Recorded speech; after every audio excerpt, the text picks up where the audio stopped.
When Alicia Morgan moved into room 404 of the Maple Ridge Apartments in Portland, Oregon, she expected a quiet, affordable place to restart her life. But on her first night, something felt wrong. As she unpacked boxes, she noticed faint scratches on the hardwood floor, long, thin, parallel lines, as if heavy furniture had been dragged across the room over and over. At 2:03 a.m., she woke abruptly, not from a nightmare, but from the feeling that someone else was inside her apartment. She held her breath, listening. Silence. Then a soft shift of weight, almost like a barefoot brushing the floor somewhere behind the bedroom wall. Alicia turned on her bedside lamp and scanned the room. Nothing moved. Nothing looked disturbed. But the cold air on her skin told her she was not alone.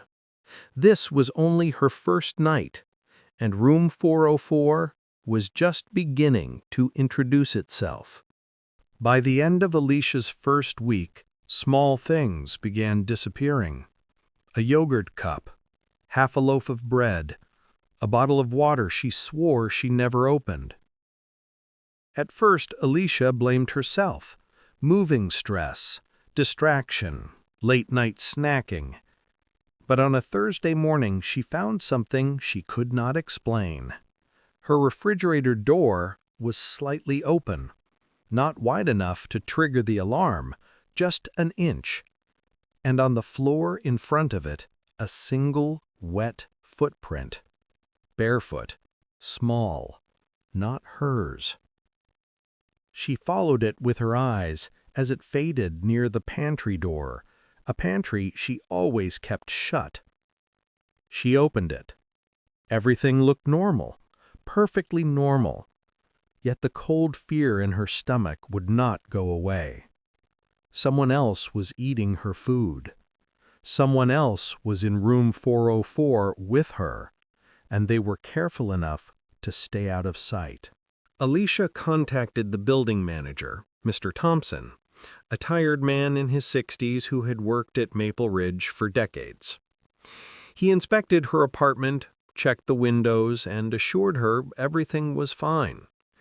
But as he turned to leave, Alicia noticed him glance up, toward the ceiling corner. There, barely visible, was a small, square metal panel.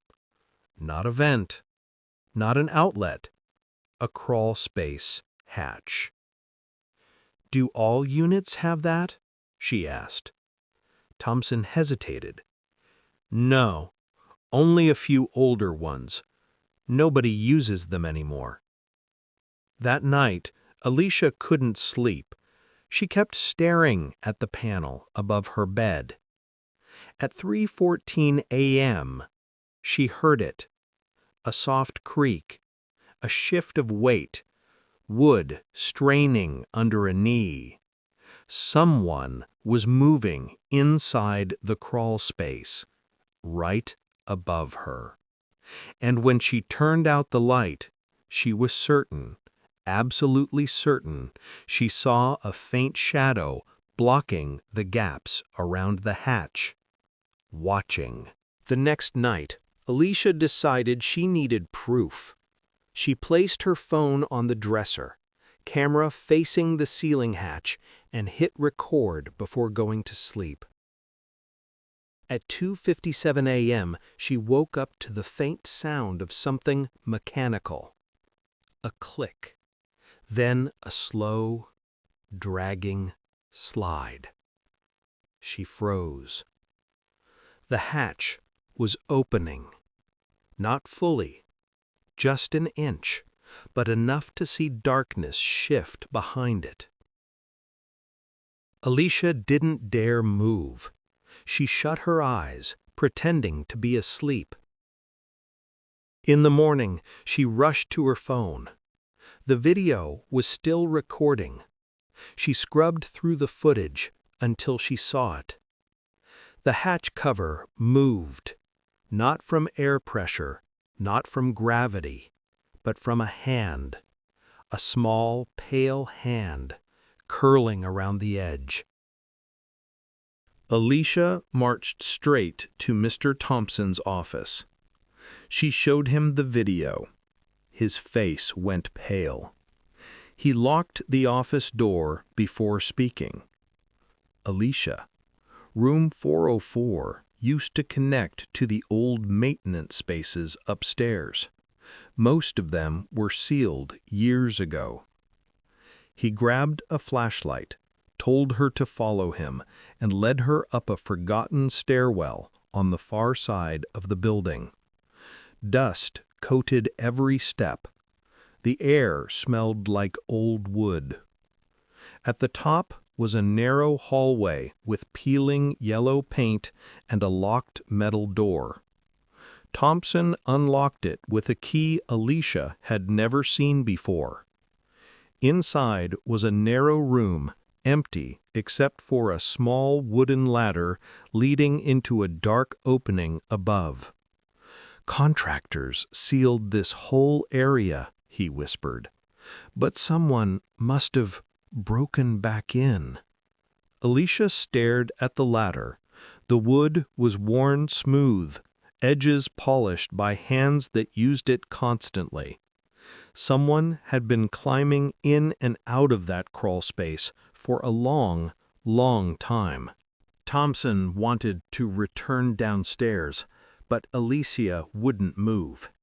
She climbed the ladder before he could stop her. The crawl space above was low, forcing her to crouch. Her flashlight cut through the dust, illuminating wooden beams and narrow tunnels stretching in every direction. Then she saw it. A small corner space, piled with blankets, crumpled wrappers, and old plastic bottles. A nest. At the center was a faded children's blanket, blue with little cartoon rockets. She picked it up gently. It was warm. Still warm. Thompson's voice trembled behind her.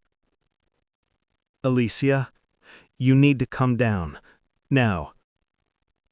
But she barely heard him. Because beside the blanket was something else. A small drawing made with crayons. Crude. Shaky. It showed a girl sleeping in a bed, and above her, a pair of large eyes peeking through a hatch. Alicia felt every hair on her arms rise. Whoever was living up here wasn't just hiding, they were watching her, studying her, and drawing her in her sleep. Alicia spent the entire day replaying the drawing in her mind. Those wide eyes, that little figure watching her sleep. That night, she refused to turn off the lights, but around 1:48 a.m., exhaustion finally won, and she drifted into a light, uneasy sleep. A few hours later, she woke to a faint sound above her, a gentle shifting, like small feet pacing back and forth. She slowly sat up, heart pounding, and stared at the ceiling. The hatch was still closed, but the drywall around it looked different, darker, smudged. When morning came, she pulled out a chair and climbed up to inspect. What she saw nearly made her fall. Tiny footprints, dusty, bare footprints etched into the ceiling surface, as if someone had been walking right above her bed. Not crawling, not laying down, walking, back and forth, all night. Alicia couldn't take it anymore. She taped her phone to the wall, aimed at the ceiling hatch, hit record, and left to stay at a friend's house for the night. When she returned the next morning, the phone was on the floor, face down, as if someone had knocked it off. Hands shaking, she opened the video file. For the first 2 hours, nothing happened. Then, at 2:11 a.m., the hatch cover lifted. Just an inch, enough for the darkness above to shift again. But this time she didn't see a hand. She heard something. A whisper. Soft, breathy, almost curious. "Are you awake?" Alicia dropped the phone, her breath trembling. The voice wasn't a grown man. It wasn't deep. It wasn't harsh. It sounded like a child. A child living above her, watching her. Alicia called the police. 2 officers arrived from Portland PD, Officer Ruiz and Officer Daniels. They searched room 404, checked windows, checked doors, and finally examined the crawlspace hatch. Ruiz pushed upward. It opened immediately, with almost no resistance. He shined his flashlight inside. "Someone's definitely been up there," he said quietly. Dust disturbed, footprints visible, trash pushed into the corners. But when the officers climbed inside, the tunnels were empty. No child, no person, just darkness. But then Daniels noticed something strange in the wall near Alicia's closet. A small rectangle, a panel that didn't match the paint around it. He tapped it. Hollow. He pulled it open and found a tiny passage barely wide enough for a thin person to squeeze through. Ruiz whispered, "This connects to the old service shafts." Alicia felt her stomach twist. The child wasn't living in the crawl space. They were living inside the walls. Officer Ruiz aimed his flashlight into the narrow wall passage. Dry dust floated in the beam, and the air smelled like old insulation and something else, something stale. Daniels crouched, peering inside. "This passage connects to multiple apartments," he murmured. "Someone could move through this building without ever being seen." Alicia felt her skin crawl. How small would they have to be? Ruiz didn't answer. Instead, he slid his hand inside the passage, tracing the floor.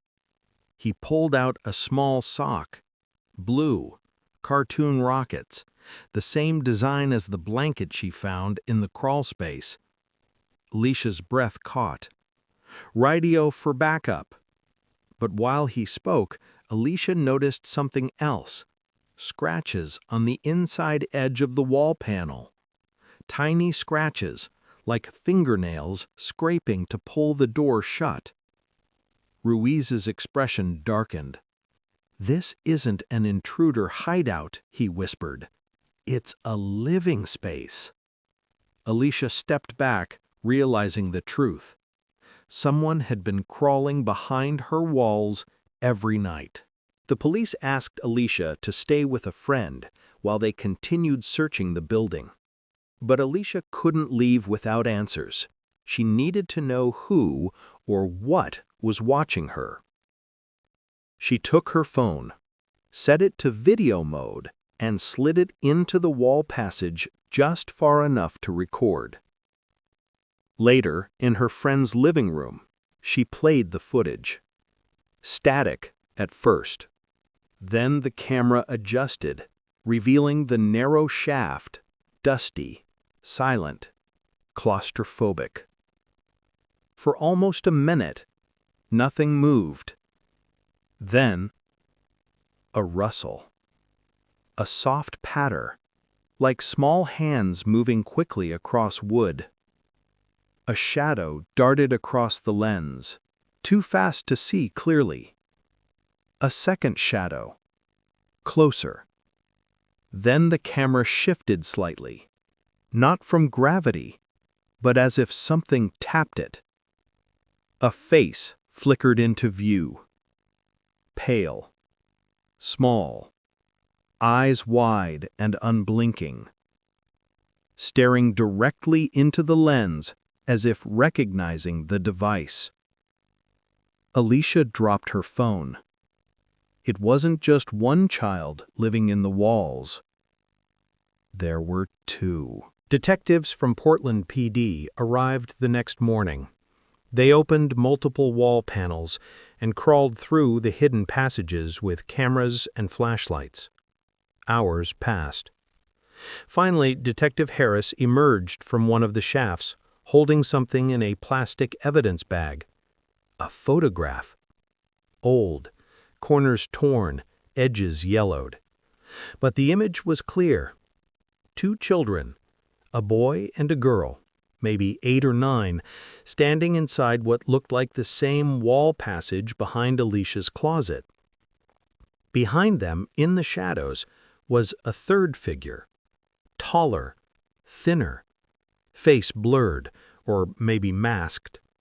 Alicia felt her stomach twist. "Who are they?" she whispered. Harris shook his head. This building had a missing persons case 20 years ago. A family vanished from the 4th floor. He paused. They were never found. Alicia stared at the photo, her hands shaking. Someone had been living inside Maple Ridge for decades, and they never left. Detective Harris wasn't finished. He led Alicia and the officers to an older section of Maple Ridge, the West Wing, a hallway long abandoned and sealed shut. Dust coated everything, doors warped, lights dead. At the very end was a single apartment door, number 409. "This unit hasn't been opened in 20 years, Harris said quietly. He forced the door open.